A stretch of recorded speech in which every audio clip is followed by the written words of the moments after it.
All right, ladies and gentlemen, welcome to No Final Bell. We have a lot to throw out your way, but starting a little breaking news. This all happened really recently. Vince McMahon, at 77 years old, and it may not be what you think of this. He actually retired as the CEO, head of creative, all the other fun jazz. He retired from WWE. Yeah, he retired from WWE in the whole. So going forward, WWE is going to be looking really different after SummerSlam. Um, you have Stephanie and Nick Khan as co-CEOs, and and then of course the chairwoman is going to be Stephanie McMahon, no matter what. Head of creative as well as head of talent relations is going to be Triple H. It was originally going to be Bruce Pritchard for head of creative, but I bet you WWE's like, no, we are not going to that route. We don't want anything involved with Vince McMahon. I think anybody that was indirectly with, that had anything to do with, kind of like Vince, like Vince's guy, right hand man. I don't think they had wanted anything to do with him. They didn't want to have. It seems like to me that WWE does not want to, going forward, does not want to have a Vince McMahon product system. Yeah, going forward. Not for nothing, they needed to evolve as it was. Which, I hate to say it, even if Vince McMahon was not to say retire because of everything, the allegations going on and everything, I'm very sure that's what the main reason why he had to retire in the first place. I was not, that man would have stayed in WWE until the day he damn near died. Yeah. But because he of all the know what the meaning of the word retire because was. of all the allegations that went on with Vince McMahon, he unfortunately, had no choice to have to hang up the clouds. He might do some time. I don't know. I mean, the man's old. If anything, maybe house arrest. I don't know, but whatever decides to happen, just know that we're gonna have a new WWE going forward. Yes. So. And it might actually be a good WWE as well. It might be a good thing for WWE. I'm really half expecting it to be a very good thing for WWE going forward. If you see everything that's going on with WWE, Triple H being head of creative, we know the kind of things he has done in NXT is being the head of creative there before it was ultimately all of Vince. Triple H still probably had to go to Vince in NXT, but ultimately he was the head of creative there. Now that he's the head of creative, almost no matter what does that mean for NXT? What does that mean for the main roster? And most importantly, what does it mean for, yes, I'm going to actually call them professional wrestlers this time, not sports entertainers, because I hate to say it, now that you got that system, do you have to change the name to something different than WWE? That's what I really want to know. Is it still going to be sports entertainment? Or are they going to truly come up with something different where, it's just world wrestling, I would think they would have to be something totally different than WWE. Well, I was going to say they couldn't do World of Wrestling WOW because WoW already belongs to Women of Wrestling, so. I mean, because I would think that unless you change it from World Wrestling Entertainment to the World Wrestling Empire. I mean, you could still call it WWE, but change it to something different.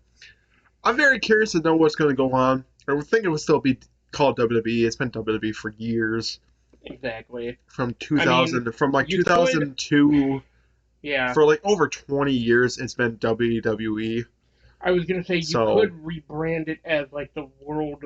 If it wasn't for the fact that WWF now belongs to the World Wildlife Fund, you could be able to, they could be able to get away with going back to calling it the World Wrestling Federation. Right. But even, like I said, WWF now belongs to the World Wildlife Fund. I think you could still have a WWE.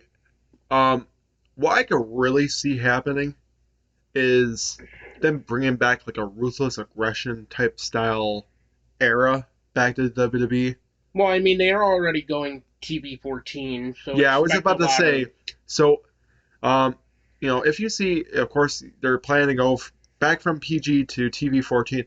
Now that you see it, I don't believe that it was um the network's plan. I think this was more so like a Stephanie thing that she wanted to go back to the TV-14 thing than more so the networks because they know.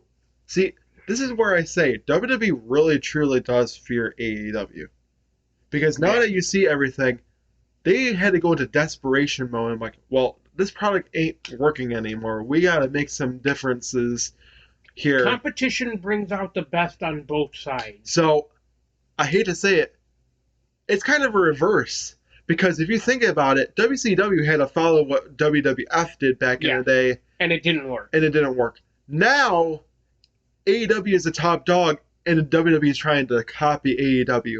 See how funny that works 20 years after the fact now, doesn't it? Funny how AEW brings out great products. They're doing a lot better. They're getting the demographic. WWE is desperate for getting that demographic back on their side. Hence why they're trying to go back to their TV-14 type of style. Because they're only just catering to the kids and stuff like that. But I hate to say it, the demographic that you really want to target is the 18 to 49 demographic. And if you are catering more to the kids, you're not going to have that demographic. The demographic is going to go for harder, edgier stuff. And hence why AEW is doing so well. Do I think that WWE in the direction of Triple H will be better? Hell yes, it will be. I mean, look at the professional wrestlers that went off to do great things in NXT that were indie darlings. Yeah, exactly. And look what they're doing in AEW. Most of AEW's talent right now are former NXT superstars that were under Triple H's tutelage. Yeah. Hence why they're doing so well in AEW right now. If Triple H can build up something like that in NXT, just imagine what he can do on the main freaking roster. Not to mention, there's a rumor going around too that a lot of AEW talent want to go back to WWE now that Triple H is back in charge. I don't know how much I believe that, anyways, but this is gonna cause who knows? This is gonna cause some bad things for AEW. I think going forward too. I think this almost WWE is really trying to make sure that AEW does not survive in like another few years. I feel like and that's what's sad too. Yeah, exactly. Because I really want to see both companies succeed, and especially because this kind of reminds you of back 20 years ago during the initial Monday Night Wars. Is because everybody that hated Vince was going to jump ship to WCW, and then everybody that hated Bischoff was going to jump ship to WWF and join Vince. So now we have essentially that same correlation of now that Triple H and Stephanie are in charge of WWE now, they basically went to AEW and jumped ship because they didn't like how Vince was running his regime. Now, under a new regime with Triple H and Stephanie, maybe now those guys that were Hunter guys, Triple H guys, will want to come back to WWE and be on the main roster because they know that Triple H has always had faith in them, but Vince never had faith in them. See, it's a very tough situation at hand of what is exactly going to be happening. But either way, professional wrestling nowadays certainly a big talking point right now. Oh yeah, it is. It definitely is. So I think it's definitely something that is going to be worth watching going forward. Of course, there's not going to be really many changes that are going to happen right away, especially not this week with Raw and SmackDown and NXT. I think you're not going to see it until after SummerSlam because you're still going to have you still have those creative plans in place for SummerSlam. Yeah, of course. Nothing's going to change right away. But doesn't mean that you can't see any different kind of changes happening at SummerSlam, unlike what Vince would have had. Well, happen. it's also not to say that they couldn't still put on an exciting 3 hours of programming for Raw tonight in Madison Square Garden at the time that we were recording this. Right. But, you know, we can't predict the future. We can't predict where WWE is going to go. But I hate to say it, I think that with what is going on now, you would have to have a different thing going on. You would have to have a different kind of WWE draft going on between both. I don't even know if they're going to do that, to tell you the truth.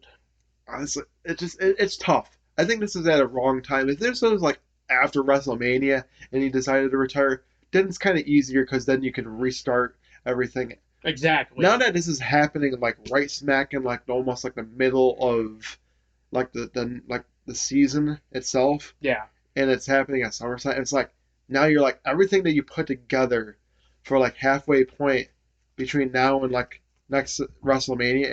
It's really tough to had to change things. But yeah. I think that's enough talk. I think it's going to be a good thing for WWE going forward. Honestly, I think it's going to be something that Marty and I might get back into watching it after AEW basically became a thing. We haven't watched WWE in a really, really long time. The last time that I watched WWE completely Raw, SmackDown, NXT was 2019, and I stopped watching after Brock Lesnar had cashed in Money in the Bank. That was enough to make me go, okay, I can't do this. They're really gonna have a part-time guy cash in Money in the Bank and be champion, right? And then, what about for you? When did you stop watching? I think it was long before that. Yeah, right? It was really long before that. I mean, it was when it was. You stopped watching around 2016, if I could. No, I mean, I was watching it here and there, then. But really hardly watching. You're kind of a casual fan. Yeah, I mean, if you could, I don't know. I think I truly stopped watching it when I was really in college, maybe 2014, 2015, around that time. You were watching the pay-per-views. You weren't really watching Monday Night Raw and SmackDown. Right. I mean, I would here and there, but I wasn't really like into it. Like I said, so at that point you were kind of you were what's considered a casual fan. Yeah, I mean, I would like I said, I would watch it here and there, but other than that, that's WWE. That's some WWE news going for you. But we're gonna talk about some Death Before Dishonor ROH. Yeah. That pay-per-view happened. So it was the fourth highest gross show. One of the biggest crowds for ROH in history of it. They were in a pretty big arena, but it seems like only the 100 section was sold. So either way, we have the 0 hour to get into, as well as the main card for Death Before Dishonor. We start the 0 hour with Colt Cabana and Anthony Henry. Yeah, Colt Cabana, it was nice to see him back. Yeah, it was. I mean, I did call for this match that Colt Cabana was going to get the victory there, and it did happen. He got the victory. It was nice to see him finally get a victory after so many times losing on AEW television. I mean, he probably won on Dark and Dark Elevation, but at least he got the victory here on the 0 hour. It's nice to see that Tony Khan's using him in some sort of way. Yeah. Next up, we had the Thrustbusters, which was the team of... They're now repackaging him as Ari Daivari. But it's the team of Ari Daivari and Slim J. They defeated the Shinobi Shadow Squad of Cheeseburger and Eli Isom. Yeah, I think that's crazy. Like a name called Cheeseburger, and his hair, literally looks like a cheeseburger itself too. So I can see, you can't get any more anime fans than called the Shinobi Shadow Squad. Like, come on now, like that's pretty cool. But yeah, the Thrustbusters did get the win. It's nice to see Ari Daivari actually doing something. It's kind of funny to also see that another former WWE guy is going to AEW. um, it's like literally like the third, um, yeah, the third like cruiserweight that I saw going to AEW. It's kind of Yeah, sad. because the first was Tony Nese, then now we have Ari. Well, if you could even say third, it's really more so like the fourth. Yeah, I Because if you want mean, to count Jake technically, Atlas, I mean, Buddy Matthews. actually, technically, Swerve Strickland too. Oh yeah, yeah, you're Swerve right. You're Strickland, right. He was a cruiserweight. Pac, Tony Yes. Nese. Now you got Ari Daivari. You technically had the Brian Kendrick, even though that was like a Well, short-lived thing. it didn't even come to fruition.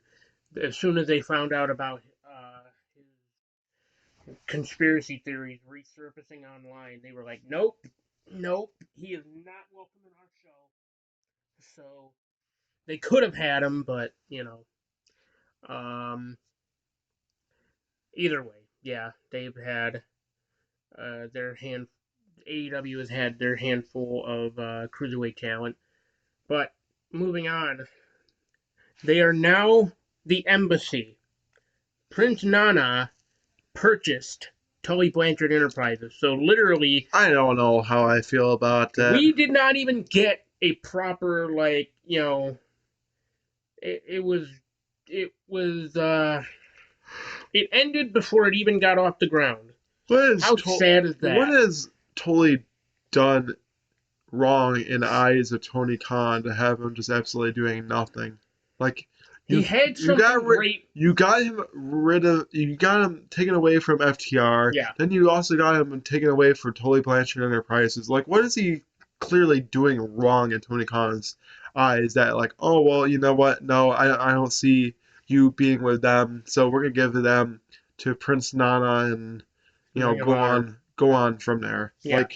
But either way, the embassy, Brian Cage, Khan, and Toa Leona, Brian Cage and the Gates of Agony, beat the team of Tony Deppen, Alex Zane, and Blake Christian in the 0 hour. Right. Then we had another match, which when I first saw this match, I was like, oh yeah, Allison Kay is just gonna beat Willow Nightingale, right? Well, think again. No. Willow Nightingale actually beat Allison Kay. Yeah, So, it's nice to see that Ring of Honor is actually trying to give Willow Nightingale an opportunity. I mean, she's still very kind of green in the ring, but yes. honestly, I think there's a lot of upside with Willow Nightingale. She has a very organic baby face feel, which is something that is kind Yeah, of not really seen I hate to say nowadays. it, she But kind of feels like a bubbly, like kind of like a Bailey. But look at what Bailey has done in the heel run that she's had. She's been pretty good at it. I mean, I think Willow Nightingale can have a decent baby, like a heel well, run too. well, So I was gonna say, how long of a baby face this kind of Bailey esque run with Willow Nightingale? How I long know. are we gonna get before she eventually takes the Bailey route, saves her career, and turns heel? I don't think it's gonna last very long because like I feel like she definitely has some aspects of wanting to be a bad person. I mean, like I could see her wearing some like dark clothing and like saying like you guys never respected me type of thing, you know. So I can see it. I can honestly see her being a bad like a heel very soon. But it's nice to see her get a victory here on the 0 hour, even if it's on Yeah, the 0 hour. Um, I would like to see her garnish some wins on AEW television very soon too, because I think it's about time for her to pick up some victories there. yeah. I was just about to say, if you want to make her believable in AEW, start having her get some wins. Like every single time that they have presented her on AEW, she's been losing. It's like, what is this doing to build her up? Right. Now that is the 0 hour. we get into the main card, and what a way to start off the main card, by the way. Yeah, I mean, I tell you. We get right into the world title match. Jonathan Gresham versus Claudio Castagnoli. I was about to say, of two things to be a wrestler, you either want to go on first or go on last.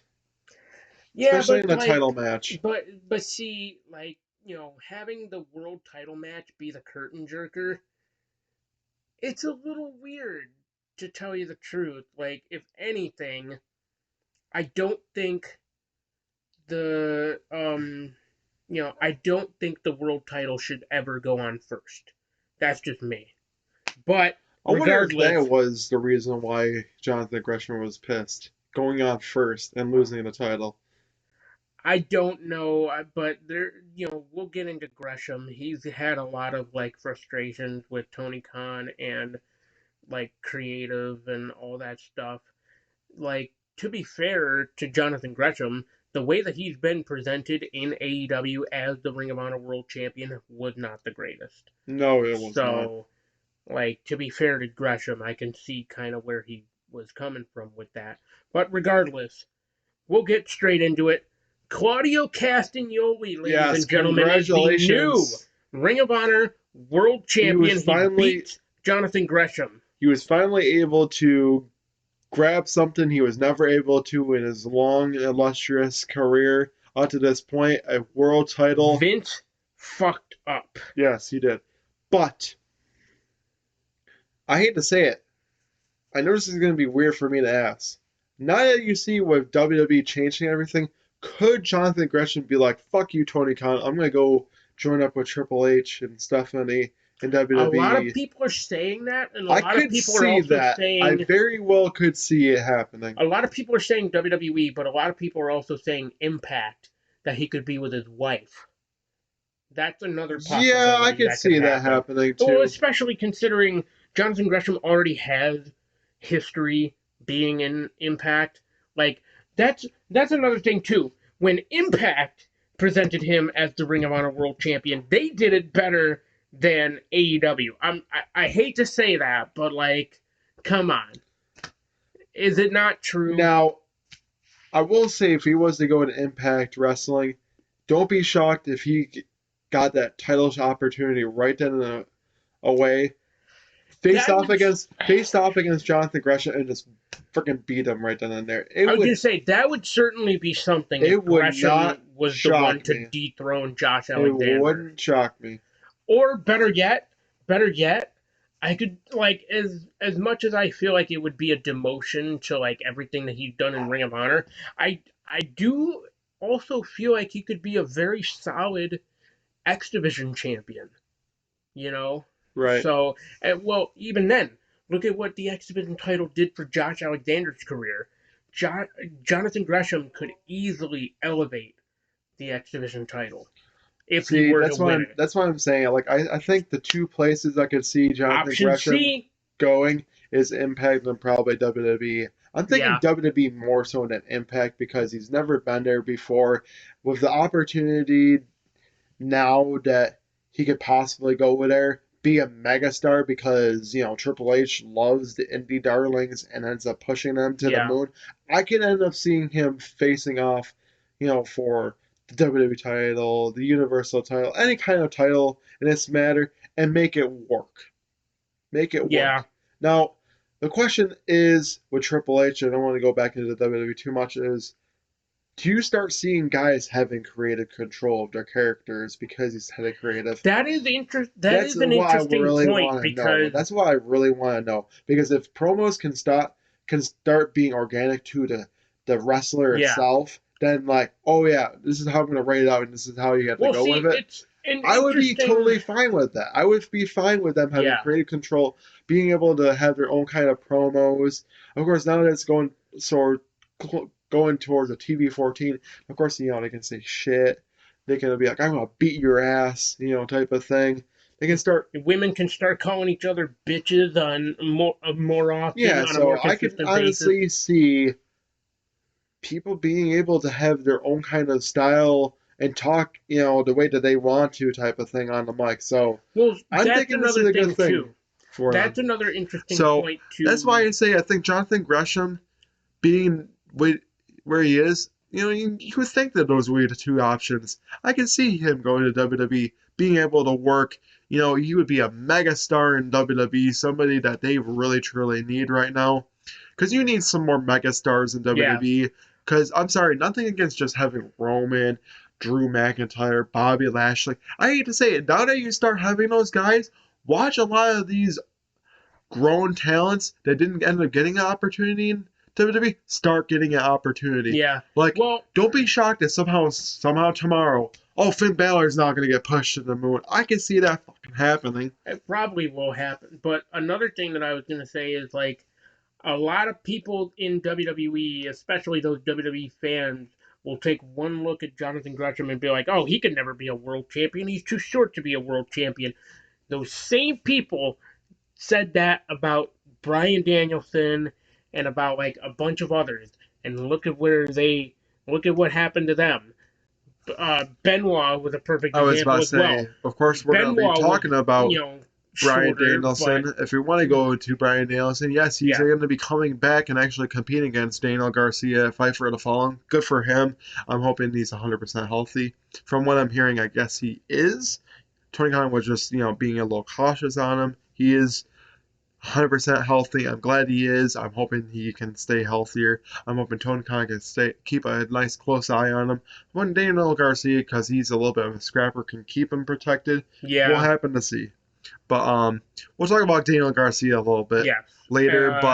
But congratulations to Claudio Castagnoli. You finally won a world championship.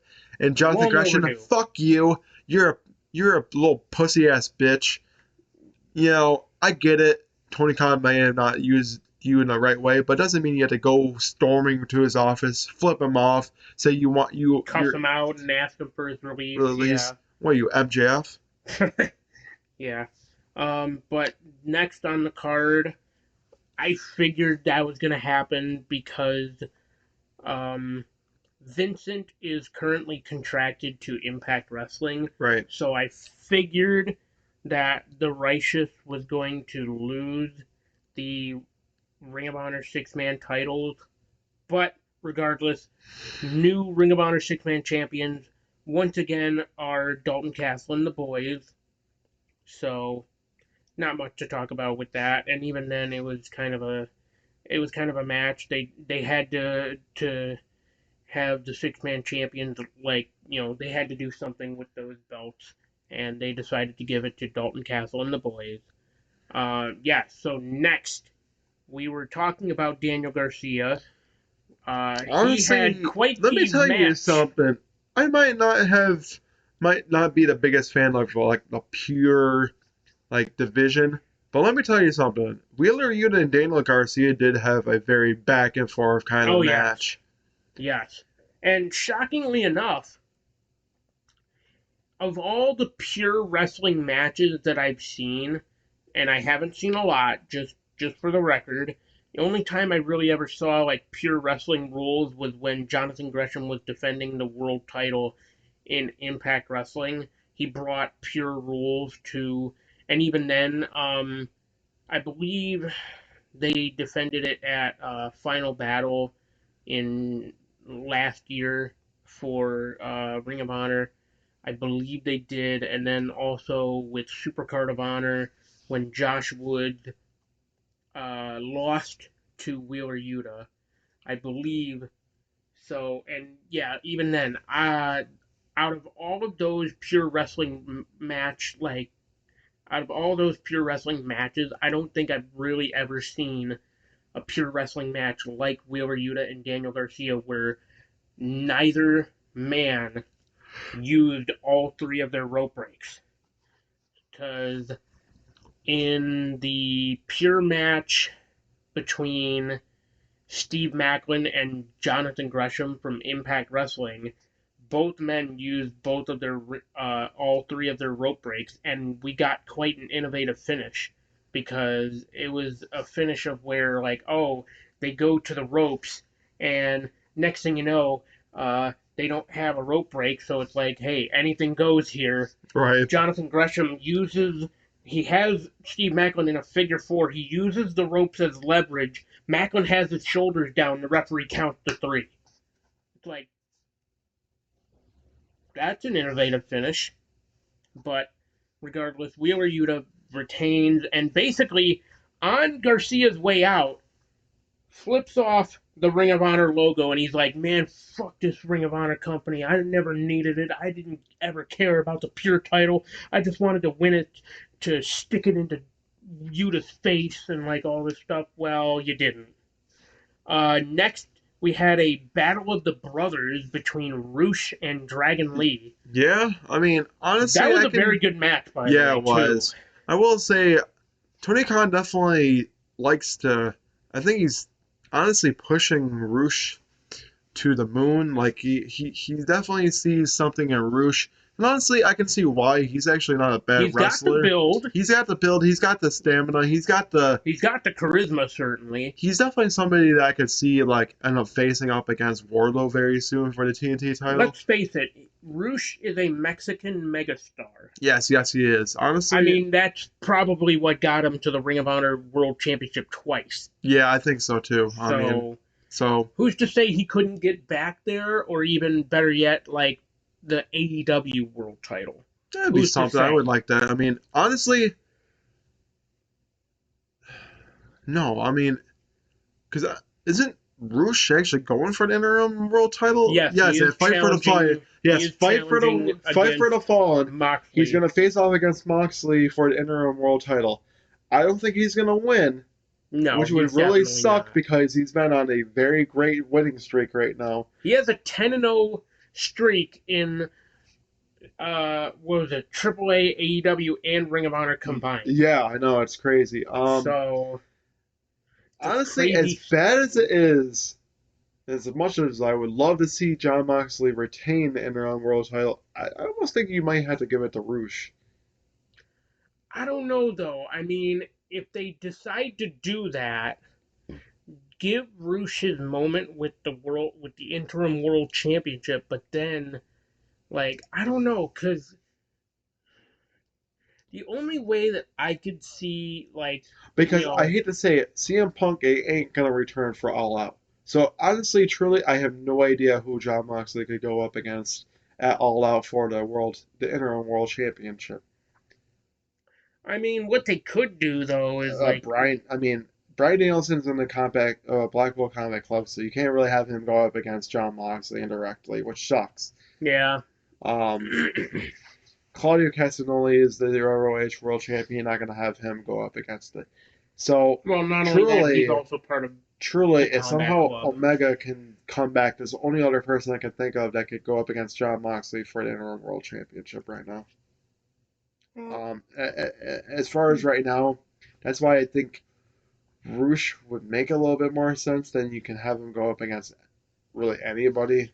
But it's really tough not to have CM Punk healthy and have that match at All Out because that would have sold out Chicago right then and there. Yeah. That's another thing too, is you want to protect Roosh in defeat potentially, but you also want to protect Moxley from eating a loss if they're to go that route. So what do you do besides? I'm thinking you have somebody that's going to be the next challenger, like the actual one that's going to feud with Moxley, come out and do a disqualification.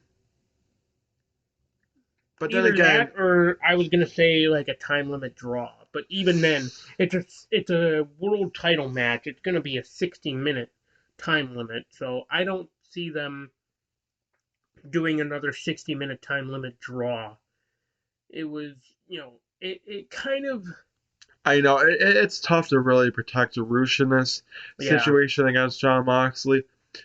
So I'm honestly thinking I don't even know who's the number one contender right now for the men's division. I don't know who is truly next to face off against Jon Moxley. I don't have those ranking systems. Yeah. If we were to be able to look it up right now, I'll let you know who would be the next one. I guess we'll find out in the coming weeks for AEW Dynamite and Rampage and stuff like that. But as right now, I have no idea. Because I would think you would have to figure it out because literally it's, coming up to just about a month away. So we'd have to figure this out soon. Yeah. But other than that, yes, we go on to the next match: Mercedes Martinez and Serena Deeb for the ROH Women's World Title. A lot of people felt that Serena Deeb should have won, which I can kind of agree with that. I really do think I really did think that Serena Deeb was going to beat Mercedes Martinez. I was really shocked that Mercedes retained, but I did say it would not be shocked if Mercedes Martinez was to retain in this situation, and she did. She did retain against Serena Deeb. It was a all right, decent match, honestly, between both.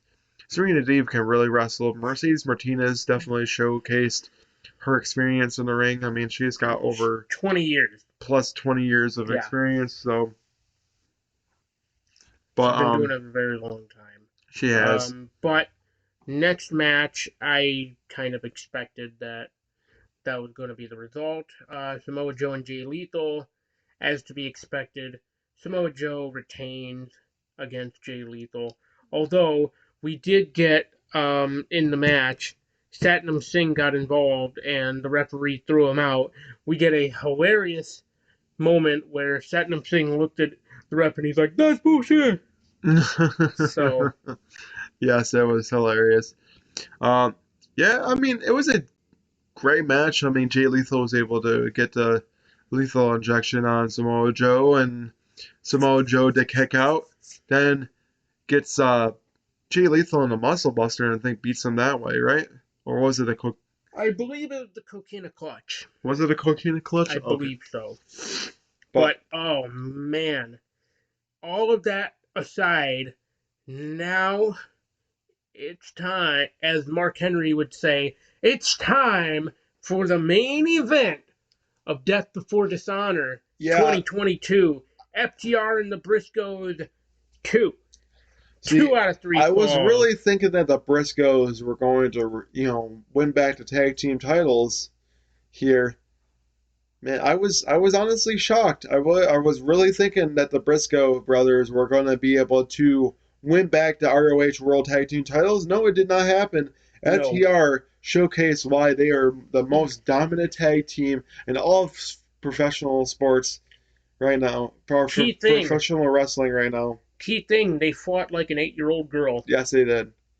And so the first fall shockingly went to the Briscoes. Yes, it did. After a doomsday device which saw Dax Harwood land straight on his head. A lot of people in the crowd were like, they were looking at it and was like, oh God, please let Dax Harwood be okay after this. Sure enough, he was, but needless to say, a lot of people were very concerned for the health of Dax Harwood. And as they should be. I mean, that's a devastating fall. And then afterwards, we get 2 straight falls with FTR. So, which, hey. But Blackpool Combat Club comes out after the match. They may be wanting to add more gold. Because we had Claudio, the world champion, and Yuta, the pure champion, both holding up their belts. FTR is holding up their tag team titles. Could we see Yuta and Claudio going after the Ring of Honor tag team titles? Yeah, I think it's going to be more so like on ROH type of thing, more than it would be on AEW. But who knows? I mean, I'm very sure that FTR will go up against the Blackpool Combat Club at possibly All Out, which would be cool to see. But I still would like to see FTR face off against the tag team titles, even though I really do think it might be Team Taz versus Swerve in Our Glory for the World Tag Team titles of AEW. So, who really knows? Well, that's all of Death Before Dishonor. We get into NWA and Impact Wrestling.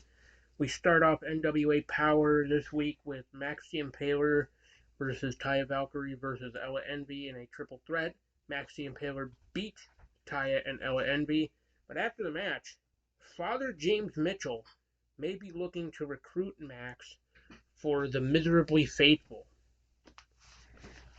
Certainly an interesting thing to see there. We were supposed to get a match between OGK and La Rebellion, but then it gets thrown out by disqualification, or either way it gets thrown out. Then we get backstage, and it seems that Natalya Markova is unable to compete in her number one contenders match against Taya Valkyrie. What happens now? I'm not too sure what happens now, as I would assume Taya Valkyrie gets a new opponent. Maybe not.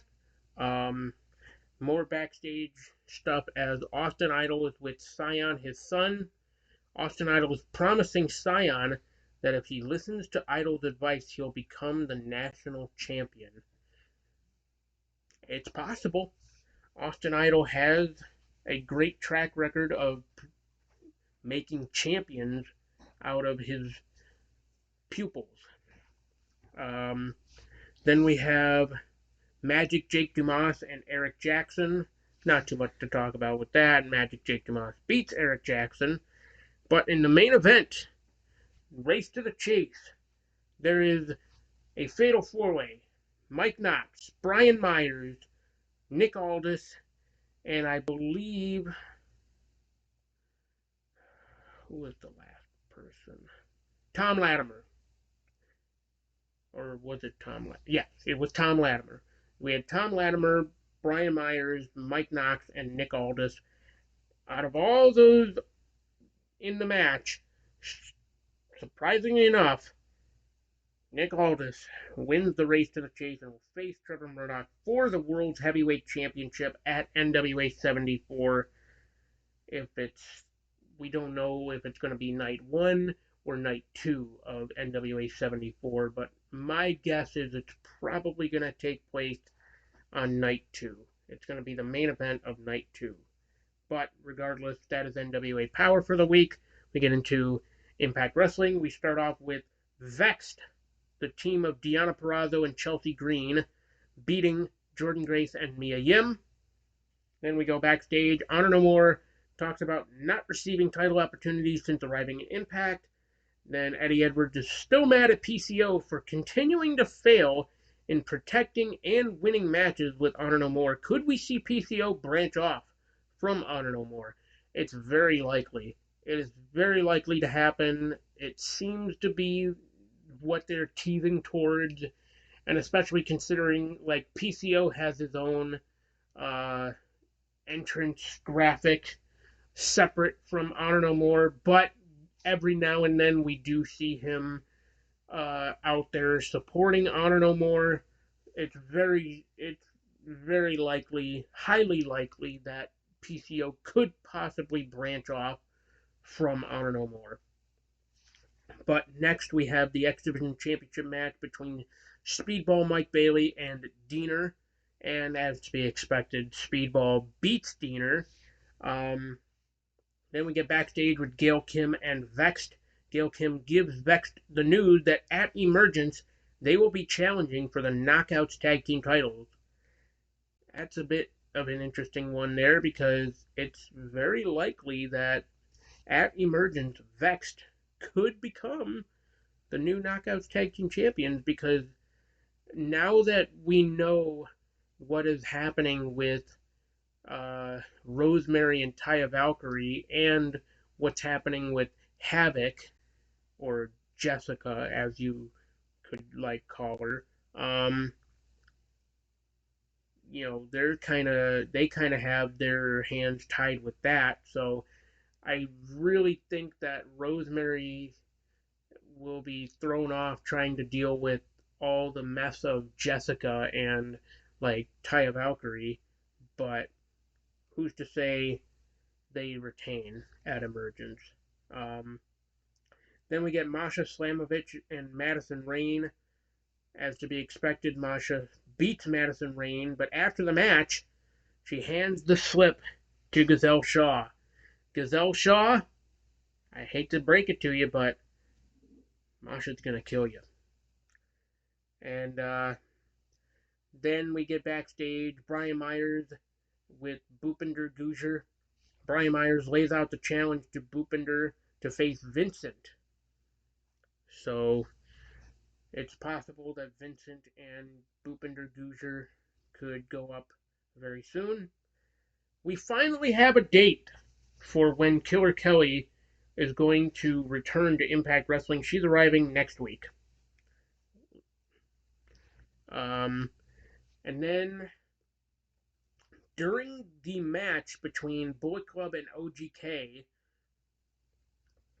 Heath attacks Matt Taven, and it causes Bullet Club, Ace Austin, and Chris Bay to beat OGK, who are representing Honor No More.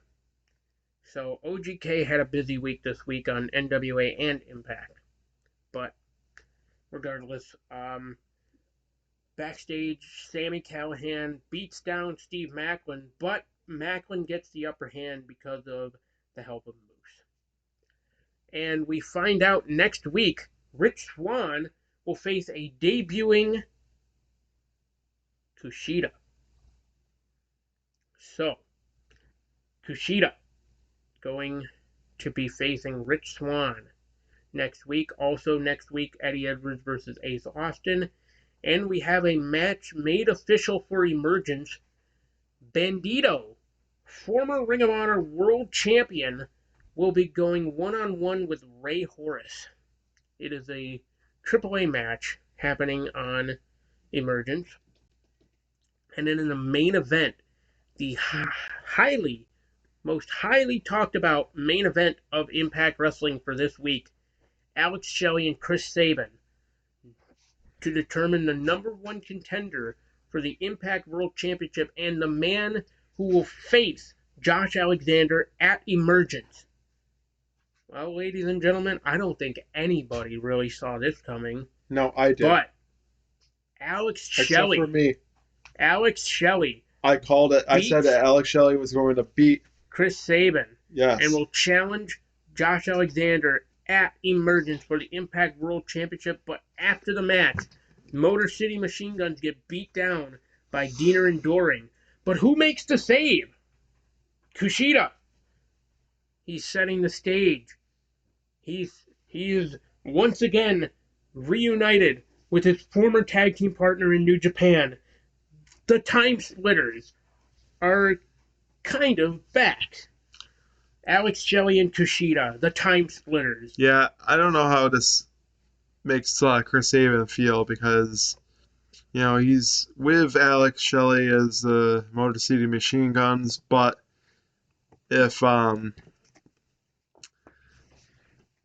he ends up being there with, Kushida, Alex Shelley with Kushida, then what does that mean for Chris Sabin going forward? Hey, he could still be accompanying Shelley to the ring. I mean, after all, that's the least you can do if you're Chris Sabin. It's like, hey, that's my tag team partner, but he's also Kushida's tag team partner, so it's like, hey, Shelley, Right, exactly. So we get onto the AEW side of things. Everything that happened with Brody King and Darby Allin resulted to a match on Fyter Fest Night 2. To no surprise, the big surprise, Darby Allin loses to Brody King yet again. But Sting comes out to save Darby after the match. And then Malachi Black meets him face to face. Brody is choking Sting out. And then Malachi spits the black mist into his eyes. And then Miro comes out and looks at the House of Black. Thoughts? There's a lot that's going on with this. Sting and Darby want a piece of House of Black. And Miro now all of a sudden wants to face, wants to go up against Malachi Black. Could we see a 6-man tag team match?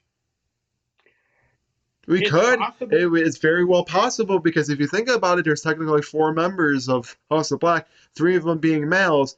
You have Malachi Black, you have um, Buddy Brody Matthews. King, and you have Buddy Matthews. Could he face up against Sting, Darby, and Miro? I could see that happening. Honestly, I would like that to happen. I think that would be one hell of a 6-man tag team match to see right then and there. Although it's if it was like a mixed if it was a 8-person mixed tag team match, who would Sting and Darby along with Miro get to like Lana? Yeah, I doubt that. Yeah, but like it would certainly be interesting to see like who would be that person to go up against Julia Hart, because that House of Black has Julia Hart. Who would uh, Sting side have? I don't know. I mean, Hikaru Shida, I don't know. Well, she hasn't been on TV in weeks. I know. I don't know what the hell the AEW is doing with her, to be honest with you. I think they've lost all kind of faith with Hikaru Shida, which is sad because she was the first woman wrestler to equate to 50 wins. So Yeah, it's sad. It really is. So I'm thinking it's going to be a 6-man tag team match. If not, then I think you're definitely going to see Malachi versus Miro very soon. But we'll see. Moxley and Wheeler Yuta face off against Chuck Taylor and Trent Beretta, the best friends.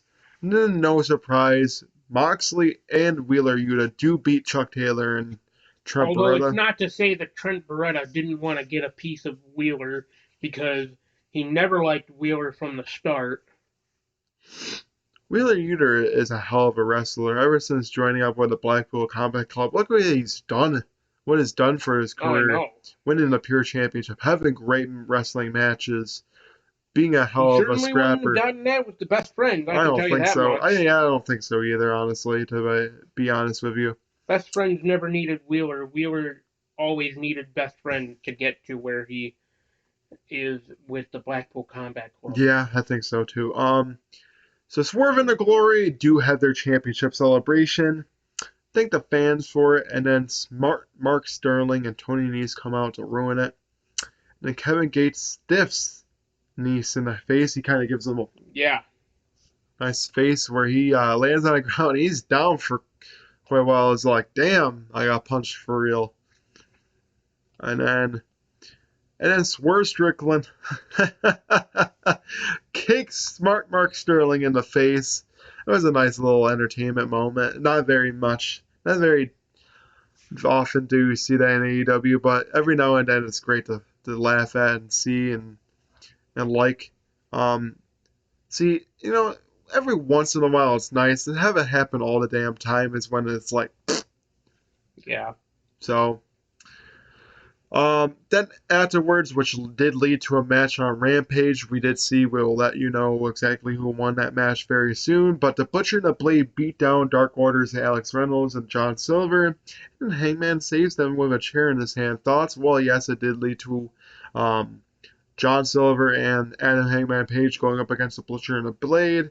Of course, we'll tell you who won that match very soon, but, I mean, just something that, oh, hey, why not have them face off against each other on Rampage? I mean, we had it happen on Dynamite, so I feel like a lot of times they do use Dynamite to build up for the show on Rampage, because why not? I mean, you got the other show that you need to try to create matches for, so why not? Even Hey though it man, they makes gotta no get the sense. fans excited for what they're about to see later on in the night. Yeah, I guess so. So, Or I'm sorry, what they're gonna see on Friday. now let me tell you something. I've been teasing this man coming back the last 2 weeks. Damn it. It should have happened in Rochester when Matt Hardy came out. Then it should have happened after you took out the Varsity Blondes. Well, let me tell you something. It happened this week. And guess who were their opponents? The Varsity Blondes. Christian Cage and Luchasaurus do beat the Varsity Blondes. Did we expect anything different? Well, No. first of all, let's talk about Luchasaurus doing the old Jurassic Express thing of putting Christian Cage up on his shoulders. Yeah, that was a nice dig at Jungle Boy, but next thing you know, you hear the music. Out comes Jungle Boy. Yeah, trying to make the save. He's got a Jungle chair in his Boy hand. returns, and then Luchasaurus sides with Jungle Boy, who has the chair in his hands, to try to attack Christian Cage, and then Jungle Boy chases after Christian Cage. Well, it's not to say that once Luchasaurus did that, sided back with Jungle Boy, Christian Cage is like, "What are you doing? What are you doing? You were supposed to be on my side." Right. Makes you wonder, could Christian Cage somehow convince Matt Hardy to side up with him? I don't know. That's an interesting one because they've always kind of been like frenemies over the years. Who's to say that, like, now that Matt no Makes you longer has wonder, his who is brother, Christian Cage going to get to face up against Jungle Boy and Luchasaurus? Because I'm sure it's going to be a tag team match that's going to lead into All Out. yeah, It and makes who you knows Christian Cage better than Matt Hardy? And even then, like, now that Matt Hardy no longer has his brother in the picture, I think he's this got to is. find somebody. I hate to say it, I think this is when it's time to either have him join up against somebody else or start doing his broken gimmick. Yeah. I'm sorry, you got to bring it back. If you're Tony Khan, you Yes. got to bring it back. If you're gonna do anything with Matt Hardy, you bring back the broken Hardy. Well, even then, it works best with with fan interaction, anyways. So you gotta do something creative with Matt Hardy differently because you're not really using him. You know the kind of career he had and impact when he was broken Matt Hardy. yes, So bring it to AEW. It's gonna work for you. exactly. But honestly, I really do think that Christian might get Matt Hardy here. Might swing him into the heel type of side. I would like to see a heel Matt Hardy, honestly. I think it would be nice to see in AEW. Well, to be fair, also when Broken Matt Hardy first started out in Impact, he technically was a heel. So, So because he rebelled against his brother. right. He has even more of a right to rebel against his brother. Yeah. No, I'm just kidding. I know. Take a nice dig at the man that's currently, probably in jail right now. But so Who knows? of course we already talked about it. FTR do want to fight the Briscoes like an 8-year-old girl. Will they be able to retain, or will the Briscoes win back their title Well, as wait, well? did we talk about? Oh yes, never mind. So Ricky Starks putting the FTW Championship on the line against Cole Carter. Formerly, Troy. Uh, what was his name in NXT? But either way, he was in that like faction or whatever with the Italian guy. The one that was always like, forget about it.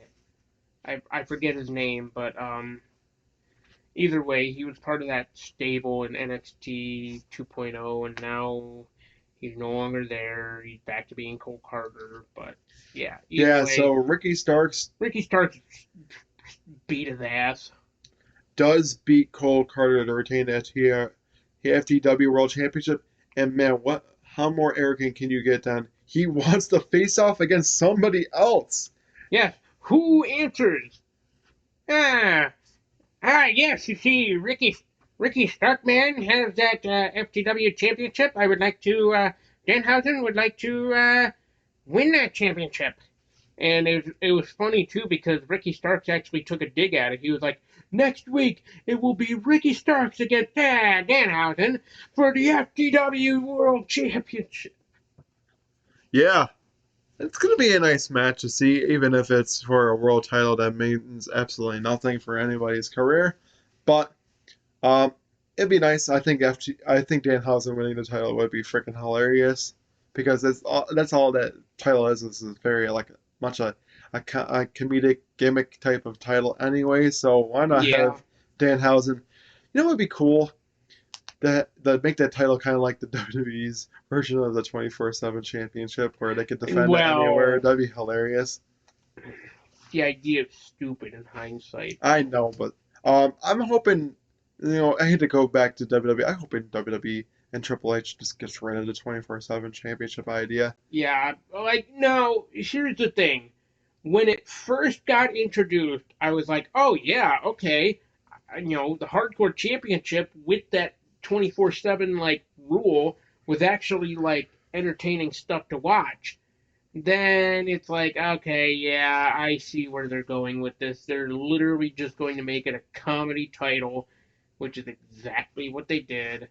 Because it made no sense that they had Alexa Bliss win it, Nikki Ash win it, like in that span of like one night where you had like six freaking people. So, yeah, yeah.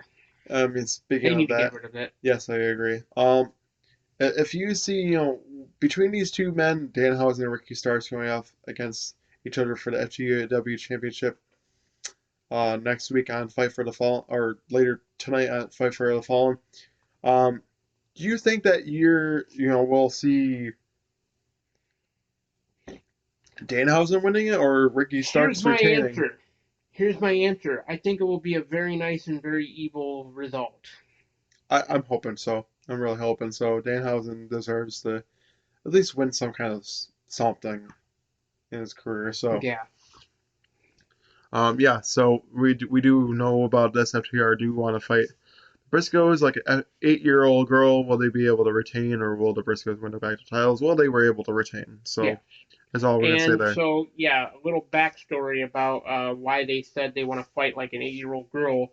Uh, uh, Unfortunately, or I guess fortunately, whichever way you look at it, Dax Harwood's daughter, when she was about 4 or 5 years old, had a heart condition, and she had a hole in her heart that the doctors say, oh, it would never be able to, like, we'd never be able to recover this or whatever.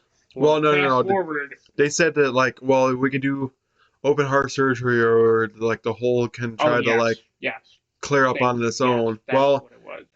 three Well, years no. later, Fast forward, she is 8 years old. That hole is completely gone. And, you know, she is living life to the fullest. So, Dax Harwood, I give you props. You know, like Dax Harwood, if you're watching this, or even if you see it on Twitter, like, I follow you, like, I would love to be able to say, like, hey, tell your daughter that she's a hero. Tell your daughter she's she's an inspiration to many. right? Like, tell your daughter that, she can tell people to never give up the fight. And like, no matter what anybody is going through, like, let your daughter know that she can tell people to never give up the fight because she never gave up her fight. So, you know, that's a reason to keep going. Like, and especially in life, because no matter what life throws at you, you can still battle back. You like, especially in the case of, like I said, Dax Harwood's daughter. Like, you can just keep that fight going. You can do whatever you want to do in life, especially when you're fighting for your life, basically. Right. So going forward, Jade Cargill and Kiera Hogan face off against Athena and Willow Nightingale. I was kind of sad to see that it was like the champ and her baddie winning against Athena and Willow Nightingale, the up and comers. Well, especially, I talked about it already. Why did Willow have to take the pin? I know it should have been Athena, but you don't also want her to look bad Well, you when also don't she's. want Willow Nightingale to look bad. I It's like, know, that's my point. It's like, but how are it's you supposed to build up Willow better in Nightingale? AEW to have her kind of take it right now than Athena, because Athena is supposed to be like the Yeah. one that you're pushing to eventually dethrone Jade Cargill for the I AEW mean, for either way you look at it, it's a TBS lose-lose Championship. situation. Right. So yes, Jade Cargill and Kiera Hogan do beat Athena and Willow Nightingale. Then Thunder Rosa will put her title on the line next week at Fight for the Fallen. Thoughts? Yes, she is putting her title on the line against Tokyo Joshi Pro's Miyu Yamashita. I think that Thunder Rosa is going to retain here. I can't see her losing the title right then and there. Nothing against Japanese wrestlers or anything there. Just makes it would make honestly no sense to have her lose right then and there. Yeah, But yeah, I I could agree mean with that. I think it's going to be a good match. I think it's something that well Thunder Rosa kind of needs to be able to. And it's going to be interesting too because like I don't know a lot about Yamashita. I don't know a lot about like Tokyo Joshi Pro. I just know that as far as I know, Yamashita is still a champion in Tokyo Joshi Pro, but I could be wrong. As far as I remember, she is like the she's either like the princess of princesses like champion or like she's the princess like world champion, like because that's how Tokyo Joshi, like that's the titles that are in Tokyo Joshi Pro. There's like the princess of princesses championship, there's like the princess world championship, and then I think there's like the princess tag team titles, Right. which yes, Tokyo Joshi Pro has women's tag team titles. It's a pretty neat thing that Japan, a women's promotion in Japan, even has tag team titles. But regardless, I know she, as far as I remember, she is still a champion in Tokyo Joshi Pro. I could Right. be wrong though. She might have lost it by now. I don't know. But another thing before we go on, I do know that those two women have met before in Tokyo Joshi Pro. So Hmm. now this is essentially like the rematch in AEW. Right. So going forward, Chris Jericho and Eddie Kingston face off in the main event of Rampage in a barbed wire anywhere match. Now let me tell you something, man. These two beat the living shit out of each other. Yes, they did. And all that barbed wire, like, my lord. Yeah, Chris Jericho suffered a broken nose Yes. by a chair. It wasn't Yes. even indirectly Eddie Kingston. It was from the chair itself. I'm pretty sure Both I know how it happened both men too. were bleeding. They got Yeah. cut up. It looked like it was real barbed wire because they were getting cut up I don't see anywhere. why you wouldn't use Um, real barbed wire, but but like, let me tell you something. There were some great spots. The table spot there, going into the barbed wire spot. oh yeah. Of course, I, everything in that match was great. I wish they gave it a little bit more time. Yeah, I did feel a little rushed for Yeah, time, I kind of did towards the end. It really did. but also, yeah.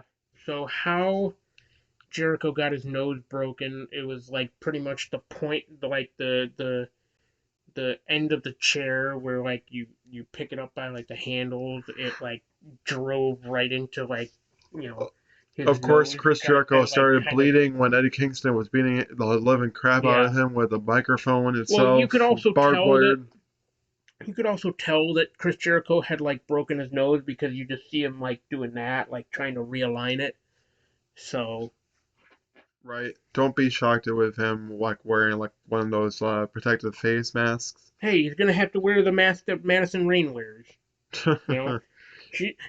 But I guess you could start calling ultimately, Chris Jericho grotesque I from don't now know on. where people are getting that, is ending in a double contest, a no victory type of thing, because Chris Jericho No, Chris Jericho beat him won as clean. the Painmaker. Yeah, Still remain undefeated as the remain Painmaker.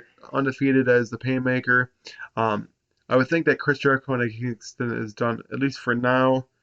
Um, if there's anybody that I would love to see face off against Jon Moxley, I kind of would like to see Chris Jericho as a Painmaker face off against Jon Moxley for the interim world title for right now. To be honest with you, why are you looking at?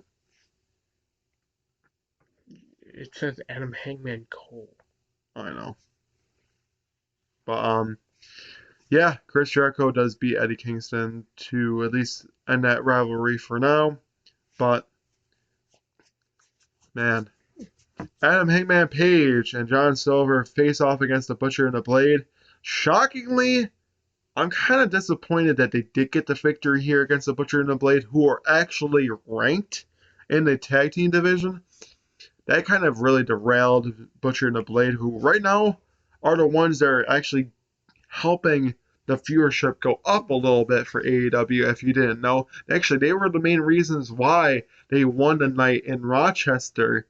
We talked about it on the show in Rochester. They were the ones that single, and I hate to say it, when they go to September 7th, which we will be there, we are going to see AEW for the second time in the year.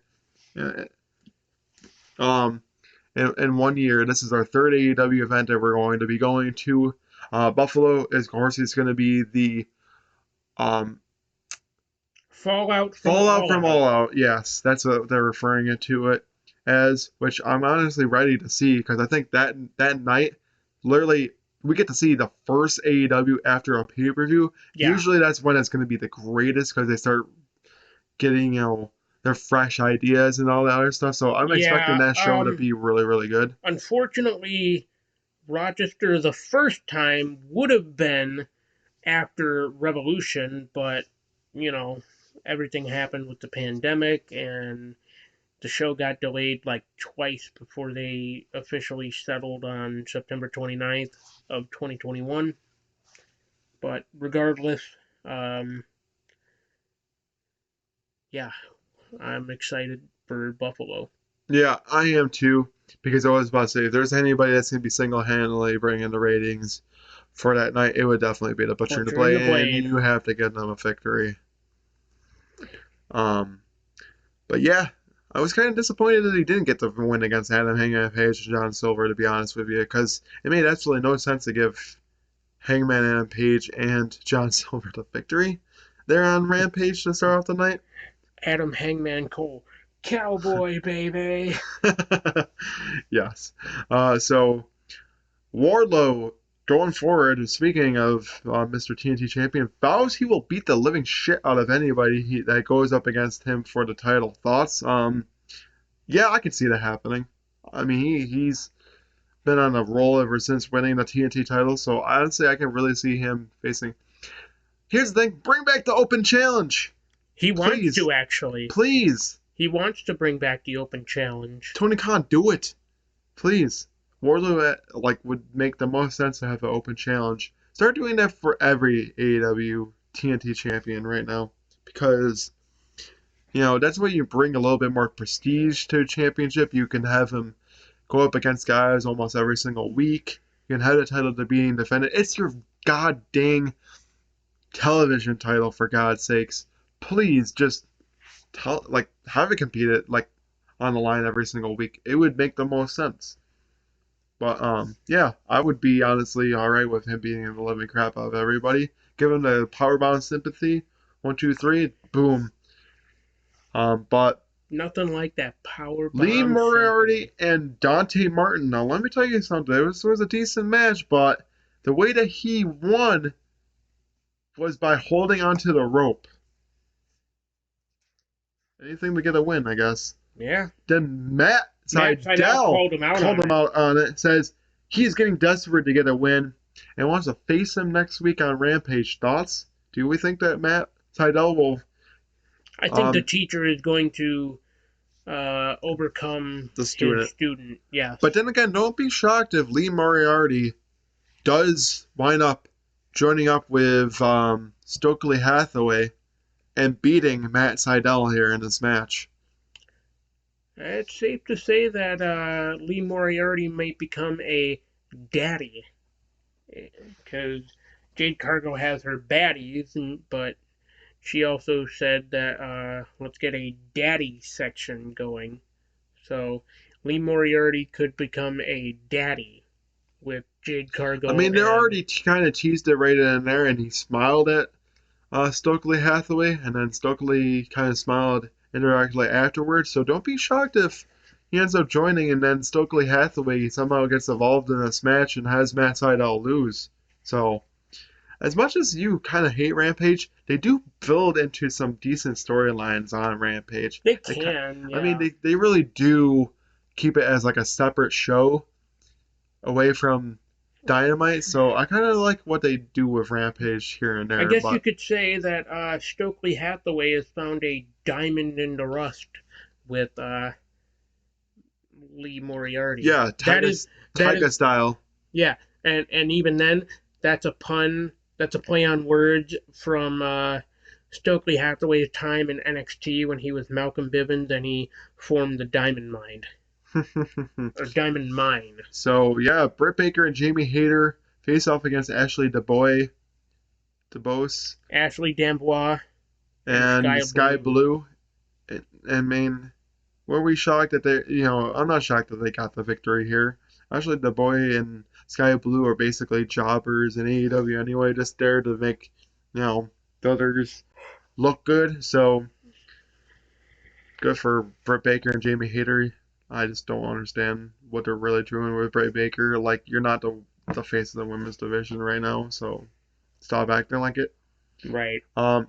Max Kester and Austin Gunn face off in the rap battle. Man, let me tell you something. I was highly sports entertained. Yeah, this was one hell of a sports entertainment thing. One hell of a rap battle too.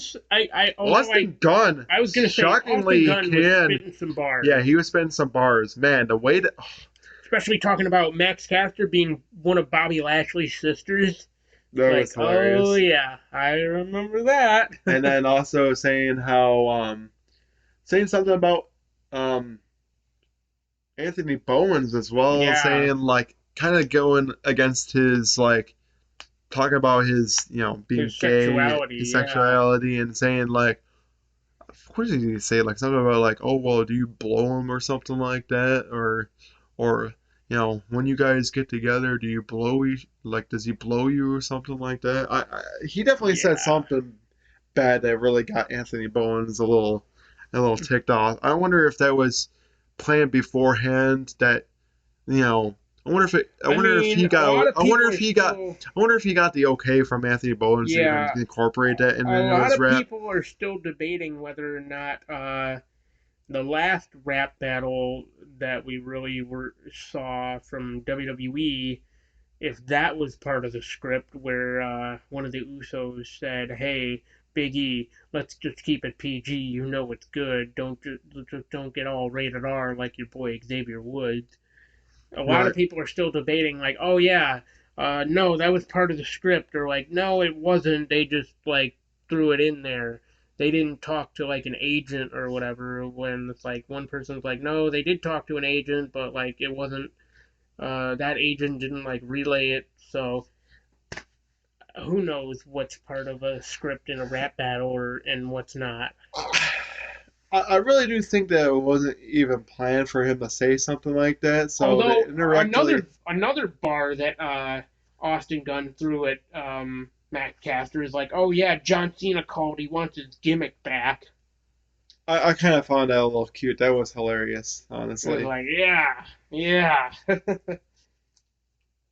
But hey, no, because you know something, you can't even be all that mad at Max Caster, because I'm pretty sure John Cena has even said, like, oh yeah, I like what this Max Caster guy is doing. So hey, it's proven. Everyone loves the Acclaimed. Oh, did John Cena actually say that? I'm pretty sure he acknowledged Max Caster in his raps. I'm pretty sure. Yeah, I mean... But I could be wrong. Either way, Max Caster surprisingly did win the rap battle, only because the Acclaimed were the ones that, paid... That got the guy in the first place. So of course, there was going to be the Acclaim that Max Caster was going to win, and then the Gun Club beat down the Acclaimed after the match. Afterwards, will this lead to another match soon? I think so. I mean, I don't think they're truly done with each other. This is a decent. If it doesn't lead to another match, then what are they doing? Yeah, exactly. With that rivalry. I think that's ultimately the big payoff. Is we have to see the Acclaimed and the Gun Club. Yeah, because I don't think we actually possibly at All Out. I don't think Maybe we have. even on the buy-in I for was about to All say we Out. haven't had an indirect match. I know, actually, yes, we did. I think we got it at Rochester. I think we had. No, that was when Gun Club turned on the Acclaimed. We That's didn't right. get We haven't gotten a match yet between the no. Acclaim and the Gun Club, but I think this is going to lead to a match soon. Yeah, I agree. Um, and G Lethal and Christopher Daniels. Were we shocked that Jay Lethal beat Christopher Daniels? No, because you're leading it. You may gotta make him look good heading into the title Yep, before match, Dishonor. and then beats him down after the match, really showcasing they get underneath Samoa Joe's skin.